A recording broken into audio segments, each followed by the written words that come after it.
Америка құрама штаттары әлемдік деңгейде өте жас ел болып саналады. Алғашқы адамдар қазіргі құрама штаттар жерінде шамамен 13 мың жыл бұрын пайда болған. Олар Аляска мен Азия арасындағы Беринг бұғазы қатуы немесе таяз болу кезінде өтіп тайпалар құрған делінеді. Осыған орай американдық үндістердің арғы-аталары азиялықтар дегенде болжам бар. Ал енді географияны жайлап еске түсірейік.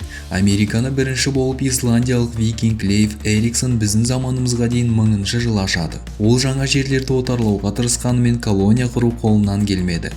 Тек 1492 жылы бәріміз білетін Христофор Колумб еуропалықтарға Американы қайта ашады. Бұл Еуропаның және бүкіл әлем тағдырын өзгерткен болатын. Американы отарлау 1565 жылы Флоридадағы испан колонияларынан басталды. Кейіннен ағылшындар, француздар және басқа да еуропалықтар жаңа континентке келе бастайды. 1607 жылы Америка аумағында алғашқы ағылшын колониясы Джеймстаун пайда болды. Бұған дейін ағылшындар солтүстік Американың жағалауын 2 рет отарлауға тырысқан болатын, бірақ колониялар үндістердің жабуынан аман қалмады. Джеймстаун темекі плантацияларының арқасында тез дамыды. 1620 жылға қарай онда 1000-ға жуық адам тұрды. Бірақ колонизаторлардың жергілікті үндістермен қарым-қатынасы плантациялық жерлерді басып алудан кейін күрт нашарлады. Америка тарихындағы ерекше орын алатын Плимут колониясы. Оның негізін Америка жағалауына Мэйфлауэр кемесімен келген атақты Фазер Пилигримс, яғни ағылшын діндарлары болды. Бұл оқиға ел тарихындағы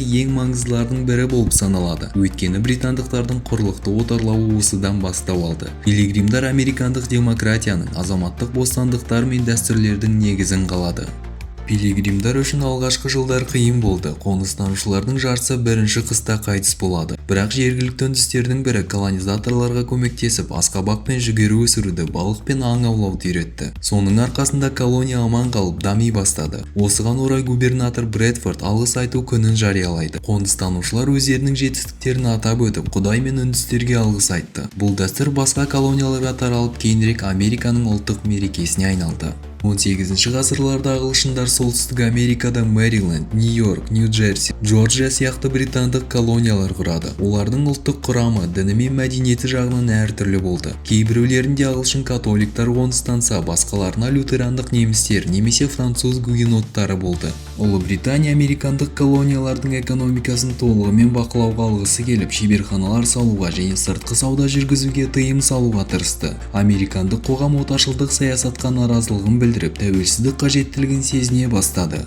Мына кісіні бәріңіз танитын шығарсыздар. Иә, бұл Бенджамин Франклин. Ол 1754 жылы Америкадағы ағылшын колонияларын біріктіріп, үкімет жобасын құрды. Ол өз билігін сақтап қалу үшін Ұлыбританияға президент тағайындауды ұсынды. Бірақ Лондон бұл бастаманы ұнатпады. Осы кезде американдықтар тәуелсіздік үшін күресетін уақыт келді деп шешеді. 1776 жылы ағылшын колониялары армия құрып, Вашингтонды генерал етіп тағайындайды. Осылайша американдық революция басталады. Осы кезеңде Америка конституциясының негізін құрайтын тәуелсіздік декларациясы қабылданған болатын. Британ королі көтерілісті бастау үшін Америкаға әскер жібереді. Британдықтар Нью-Йорк пен Филадельфияны басып алды. Кейін американдықтар Франция мен Испанияның қолдауына ие болды. 1782 жылы британдық қауымдар палатасы соғысты тоқтату үшін дауыс берді. Ұлыбритания колониялармен келіссөздер жүргізіп, нәтижесінде Америка құрама штаттарының тәуелсіздігін мойындайды. Революциялық соғыстан кейін штаттардың шекаралары Миссисипи өзені және оңтүстігінде испандық Флорида арқылы өтті. Солтүстік батыс территориялары 1795 жылы үндістермен бейбіт келісімге қол қойылғаннан кейін Америкаға тиесілі болды.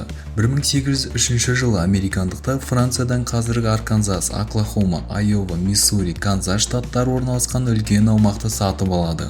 1845 жылы мексикалық Техасты Америкаға өтеді. Оңтүстік Америка штаттарында 19 ғасырларда құлдық жүйесі дами бастады. Африкадан күштеп әкелінген қара нәсілділер плантацияларда құл ретінде жұмыс істеді. Елдің солтүстік бөлігінде құлдық жүйе болмағандықтан қашқын құлдардың көпшілігі дәл сол жерге бет алды. 1850 жылы ақш конгресі қашқын құлдарды ұстауға қатысуға міндеттейтін жаңа заң қабылдайды. Американдықтар бұл заңға қарсы шығып, құлдықты жою қозғалысын бастады. Президент Линкольн билікке келіп, құлдық заңын жоятынын жариялайды. Нәтижесінде солтүстік пен оңтүстік арасында азаматтық соғыс орын алады. Азаматтық соғыс 1861 жылы басталды. Солтүстіктен құлдық жүйесі 24 штаттар одақ құрды, ал 11 оңтүстік штат конфедерация құрады.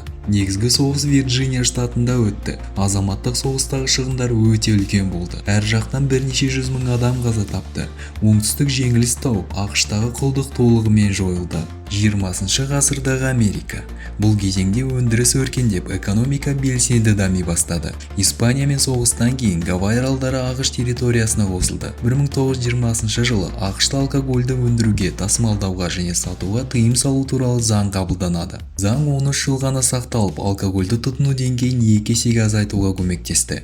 Есесіне қылмыстық ұйымдар, саясаткерлер мен полицейлер арасында сыбайлас жемқорлық өркендеді. Нәтижесінде 1933 жылы заңды алып тастауға тура келді. 1922 жылдан бастап ақшта өркендеу дәуірі басталды. Штаттар әлемдегі жетекші орынға ие болды. Бұл кезеңде автомобиль жасау жоғары қарқынмен дамыды. Американың символына айналған Генри Форд компаниясының Форд модельдері жарық көре бастады. 1929 жылы Америкада экономикалық дағдарыс, ұлы депрессия басталды. Тауар бағасының қатты төмендеуіне байланысты өндіріс тиімсіз болып, жұмыссыздық өсті. 1933 жылы Франклин Рузвельт билікке келді. Ол жұмыссыздықпен күресіп, өнеркәсіпті қалпына келтірді. Рузвельттің халық арасында танымал болғаны соншалық, ол қатарынан 4 рет сайланған болатын. Америка екінші дүниежүзілік соғысқа қатысып, Ұлыбританияға, Қытайға және КСРО-ға көмек көрсетті. Ал 1945 жылы Хиросима мен Нагасаки қалаларына атом бомбаларын лақтырғанын онсыз да білетін шығарсыздар. Бұл тарихтағы ядролық қаруды қолданудың жалғыз мысалы болып отыр. Екінші дүниежүзілік соғыстың аяғынан бастап 1995 жылға дейін ақш КСРО-мен соғыс алдында тұрды. Екі мемлекет те әлемдік ықпал үшін күресіп, қару-жарақ жарысын өткізген болатын. Американың жаңа тарихындағы ең маңызды оқиғалардың бірі 2001 жылғы 11 қыркүйектегі ең үлкен террорлық шабуыл болып қала береді. Террористер жолаушылар ұшақтарын басып алып, оларды Нью-Йорктегі дүниежүзілік сауда орталығының мұнараларына бағыттады. Нәтижесінде 3000-ға жуық адам қаза тапты. Жалпы Құрама Штаттардың әлемдік тарихқа әсері айтарлықтай болды. Қазірдің өзінде барлық офистарда орнатылған Microsoft'тың Windows операциялық жүйелерінен бастап Tesla мен Apple компанияларының құрылғыларын пайдаланатынымыз сөзсіз.